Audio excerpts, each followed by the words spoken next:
ইরানের হামলায় ইসরায়েলের তেমন কোনো ক্ষয়ক্ষতি হয়নি বলেই দাবি করছে ইসরায়েল। এমনকি প্রায় ২ শতাধিক ক্ষেপণাস্ত্রের আঘাতে কোনো নিহতের ঘটনাও ঘটেনি বলে দাবি করে তেল আবিব। তবে ইরানি ক্ষেপণাস্ত্রের আঘাতে তাদের একটি বিমান ঘাঁটি সামান্য ক্ষতিগ্রস্ত হয়েছে বলে বিবিসির এক প্রতিবেদনে বলা হয়। ইসরায়েলের প্রতিরক্ষা বাহিনী জানায়, ইরানের ক্ষেপণাস্ত্র হামলায় বিমান, ড্রোন বা গুরুত্বপূর্ণ অবকাঠামোর কোনো ক্ষতি হয়নি, যদিও কিছু ক্ষেপণাস্ত্র বিমান ঘাঁটিতে আঘাত হেনেছে। দেশটির গণমাধ্যম বলছে, ২ বেসামরিক লোক ছুরির আঘাতে আহত হয়েছে, কিন্তু হামলার ফলে কোনো বড় ধরনের আঘাত লাগেনি।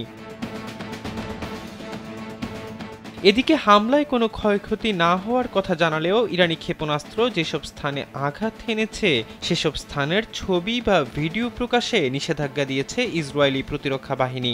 আইডিএফ মুখপাত্র rear admiral Daniel Hagari microblogging site এক্সে জানান, যেসব নাগরিক ইরানি ক্ষেপণাস্ত্র হামলাস্থলের অবস্থান প্রকাশ করছে বা যেসব এলাকা ধ্বংস হয়েছে তার ছবি ও ভিডিও ধারণ করে প্রচার করছে, তারা শত্রুকে সাহায্য করছে। ইসরায়েলকে রক্ষার দায়িত্ব তার নাগরিকদের হাতে। ইসরায়েল কোনো ছবি বা ভিডিও প্রকাশ করবে না।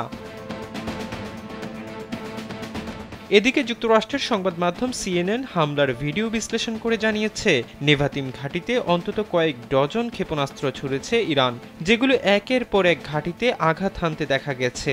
ইরান দাবি করছে, এই হামলায় ইসরায়েলের বেশ কয়েকটি F-35 বিমান ধ্বংস হয়েছে, যদিও ইসরায়েল এমনটা অস্বীকার করে আসছে।